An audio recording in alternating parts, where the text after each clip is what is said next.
It's always a pleasure to have our friend Douglas Murray on the program. Really a great guy, and really a civil libertarian. Very man who believes in humanity.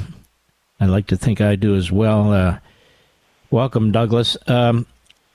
First of all, there are platforms I even agree with that seem to get things wrong, Douglas. Like, for instance, if Israel decides to take out Iran's nukes, I just heard,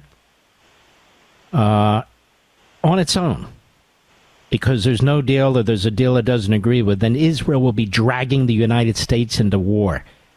What do you make of that? It's strange, Mark, because like you, I've heard this for some 20 years now. Israel's allies all know, as Israel knows, that the thing most likely to destabilize the world in our century would be a nuclear-armed Iran, where the Ayatollahs who've driven Iran into the ground since the revolution in 1979 had hold of the world's most genocidal weaponry, and of course a regime which uses the most genocidal rhetoric. Everybody knows that if they got hold of a nuclear weapon, not just the Middle East, but the whole world will be destabilized. The whole Middle East will start to nuke up in no seconds flat the moment it happened. And yet it's always presented as if it is Israel's determination to prevent the mullahs getting nuclear bombs that is the threat to world peace. And I've heard this for years now, and it's as untrue today as it always has been. It amazes me. We were attacked in this country. Obviously, on 9/11, we were attacked before. We've been attacked after. Maybe people think that this gives them some kind of comfort that if we control Israel, quote unquote, that somehow we'll control the Islamists. It doesn't work that way, as you point out. In other words, their wars against Israel, the United States, the West. They want to destroy the West. Isn't that right?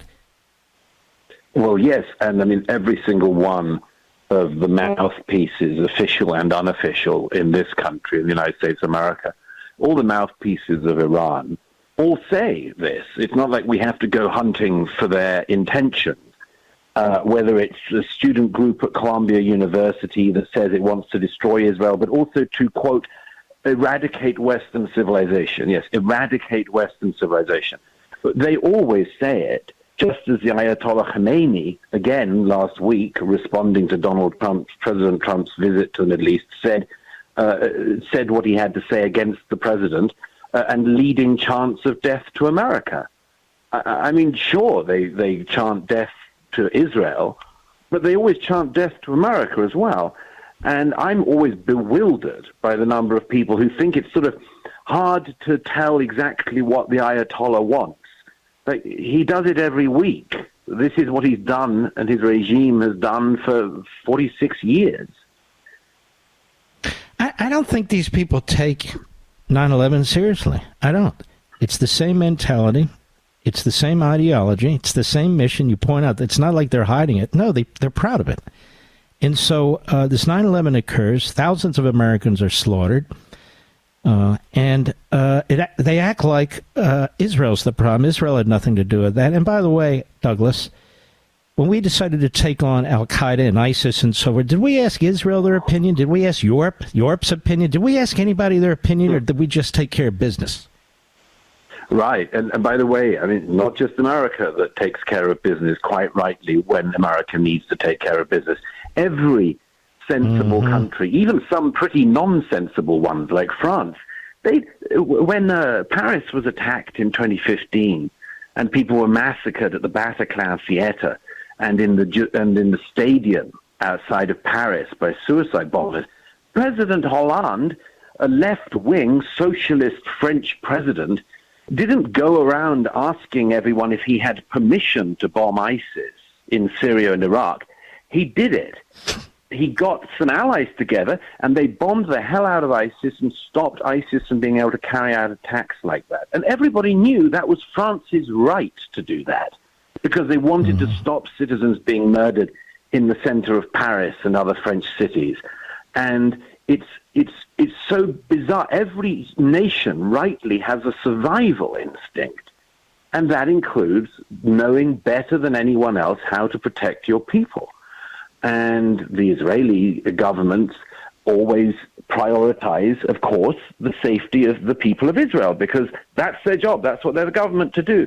But it is so strange in so much of the West to hear the criticism when it's Hamas that is being taken out, not ISIS, or the Ayatollahs that are doing genocidal rhetoric, seeking genocidal bombs. It's for some reason the world's attention always turns on Israel and looks at it as the aggressor, even when it is the victim of the genocidal attacks and the genocidal rhetoric. You have as always, a tremendous article in the New York Post yesterday, a column. D.C. killings show how Americans are being incited to kill Jews by anti-Israel propaganda. Can you, for those who don't get the New York Post and so forth, can you kind of summarize your point there? Because I thought it was very important. Well, yes. I mean, we saw something pretty horrific on the streets of our capital this week.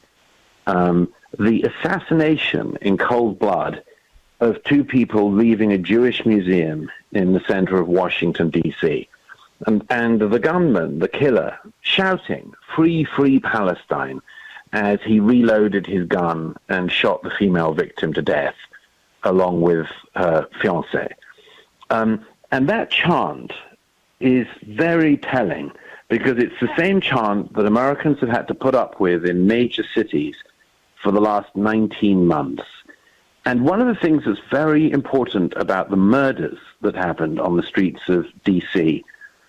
On Wednesday night, one of the extraordinary things about it is that the culprit was not an Islamist. He was not somebody who was even Muslim, and he certainly wasn't from the Middle East, probably couldn't have pointed to it on a map. But he had been radicalized by the movement, the anti-Israel, the anti-Western, anti-American movement that has been fed and watered and nurtured in the last 19 months. And the fact that he was still shouting these slogans as the DC police handcuffed him should be a reminder to people that when we talk about radicalization, left in this country is perfectly capable of radicalizing people in front of our very eyes. Just look at much of the mainstream media in the days before this appalling, cold-blooded assassination of two young people. The media was pushing around a lie from the United Nations, that the United Nations rapporteur himself ended up having to withdraw, that there were going to be 14,000 Gazan babies murdered in the next 48 hours unless the world acted. They lied and lied about this as they lie about so many other things. The UN removes the report, but they've put the lie out into the world. And what do you expect at some level if you keep whipping people up into these most base hatreds, these conspiracy theories, which we now hear coming from the right as well as from the left? When this happens and you say, we have to do something must be done, then yes, amazingly enough, you get crazy and wicked people like the culprit who went and shot these two young people in D.C. this week. This is radicalization in America. Douglas Murray, his book is on democracy and democracies and death cults, Israel and the Future of Civilization. Israel and the Future of Civilization. Now, we've touched on this, but it always is worth repeating and elaborating on, Douglas. You mean by that what? Well, I mean that everything is at stake, depending on whether people outside of the Middle East as well as inside it decide to side with the democracy that is fighting a war against the death cult, or decide to side with the death cult. In the Middle East itself, there are countries that are trying to align with Israel. They've realized that it is much better for them and their people to be on the side of the democracy in the Middle East, on the side of Israel. There are other countries, principally Iran, that we were talking about before the break, but also, I'd argue, Qatar, that have decided to play a game where they back the death cult.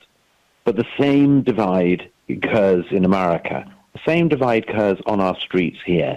And as we were saying just before the break, just consider the number of young people in America who all the polls show are being indoctrinated into support of a death cult, into support of Hamas. And every single time there is something we can say with certainty, which is that if you are on the side of Israel, you're also on the side of America. You're on the side of the West. And if you're on the side against Israel, every single time you will be shown to be somebody who is also anti-American and anti-Western. We mentioned just before the break the atrocity in Washington, D.C. this week. If you look at the social media posts of Yaron, the young man who was murdered on the streets along with his fiancée, if you look at his social media posts, he talks not just about Israel and about the Middle East and the war there, but of his deep love for America and his gratitude for America. Look at the posts linked to his killer, and you'll see the killer calling for death to America.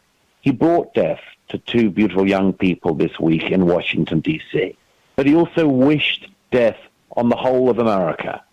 And this is a constant. Every anti-Israel protest in this country, whether it is on the streets of the U.S. Capitol or on an American elite university, they never celebrate America. They wave the flags of Hamas and Hezbollah and the Palestinian Authority and so on. They never fly an American flag. I actually, when I was researching my book on democracies and death cults, one of the young people I had the good fortune to interview in America was a student at Columbia University who served in the American Armed Forces, who went back to university after doing his service for this country. And he described how one day he decided to go into the center of the university flying the American flag, and he was attacked by the anti-Israel protesters.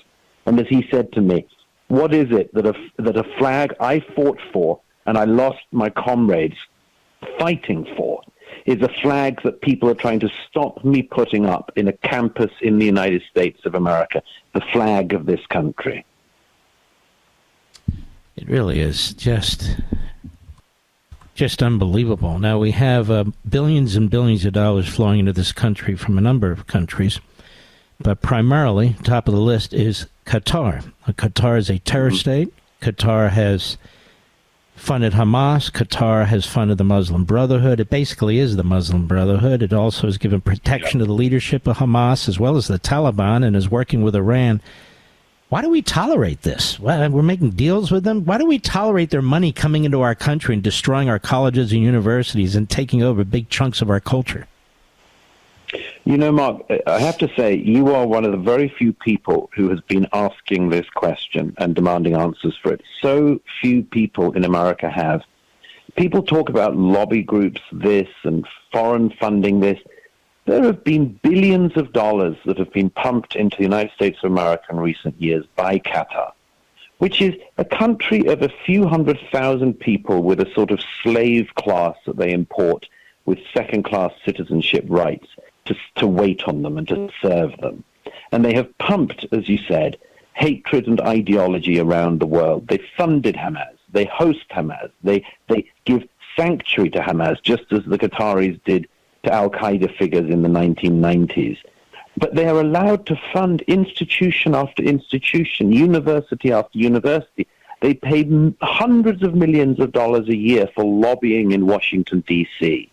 And that, I'm afraid, is part of the answer, as you know, is that the Qataris have compromised so many people in America, including people in Washington, D.C. They splurge money around like a hose pipe, and they get what they want for it, which is a kind of cover, which is that too few people are willing to call them out. And I've said since the beginning of the war in the Middle East, on October the 7th, 2023, on the beginning of this round of the war, I've always said the same thing, that if an American president had gone to Qatar on the 8th of October and said, you hand over all the hostages now, you hand over the leadership of Hamas, this terrifically awful war of the last 19 months wouldn't even have had to have been fought. And it could have been done, but it wasn't done. Because Qatar is still regarded by so many people in Washington, Democrats and Republicans, as some kind of friend to this country, and it isn't. But if this country wanted to change Qatar, it could. It doesn't even have to do anything. It doesn't even have to touch a hair of anyone's head. America, with its great power and might, could lean on Qatar, and they would change their ways in a heartbeat. And it's a great mystery to me, as it is to you, as to why that hasn't been done. And you know what, Douglas, no matter how much information I put out there, no matter how many shows I do on Fox here, other places, and so it doesn't seem to matter. I mean, it's not getting through to anybody. Or maybe it's getting through, but nothing's happening. I mean, they gave $5 million to the Medal of Honor Museum in Texas. They poison all these institutions. They provide all this money. They basically have destroyed the American Ivy League college system. They're now working on K through 12. And then they had this seminar. Did you see this the other day where we have people from our government, we have people from Congress, we have business bigwigs all over the world attending, and one of the organizations sponsoring it is Bloomberg News. It's shocking. Yeah. There is just not enough discussed in this country about what Qatar has been doing and its behavior, its attempt to play both the fire starter and the firefighter. You know, they've been praised, I think, completely wrongly by President Trump's envoy, Steve Witkoff. And he praised the Qataris recently because they got Hamas to release one American-born hostage, Eden Alexander. And I was so appalled by this because, as I said again in the New York Post, it just goes to show if Qatar wanted to get all the hostages released, it could do in a heartbeat. It would pick up the phone to Hamas and say, the game's over, hand them over. But it doesn't do that. And yet it reaps the praise of people who say, gosh, they're doing God's work by releasing one American-born hostage after 18 months of horror and torture in the terror tunnels of Gaza. And then they are acclaimed as some kind of ally. You know, my view is, Mark, that if you burn down your neighbor's house and then show up 18 months later with a fire extinguisher, you are not someone to be praised. Nah, great point. And they're the mediator for us. And with Israel, Israel hates them, of course, on the release of the hostages when they're advising Hamas not to release the hostages. I mean, what kind of a disgusting fan dance is this? It just, to me, it is just, it is shockingly stupid. Just shockingly stupid. Folks, it's a great book on democracies and death cults, Israel and the Future of Civilization.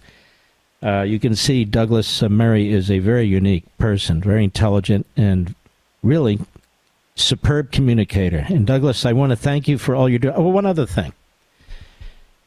So you've been targeted, really, by the hard right. They're not even the hard right. I don't know what the hell they are, to be perfectly honest with you. And the left, the extremists, the radicals, who really come together on this, don't they? That is, trashing Israel, pretending they're American firsters, but trashing America as well.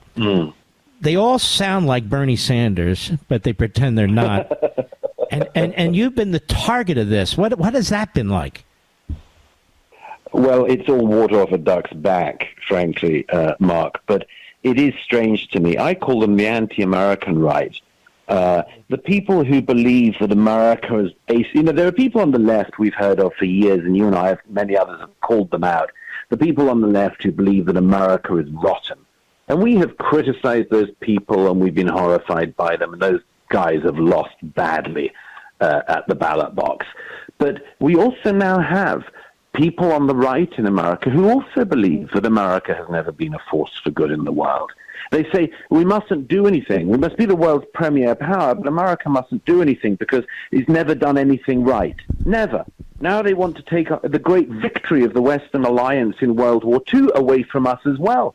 Well, Douglas, what about the Soviet Union? What happened to that? Oh, I mean, these people haven't even heard of that.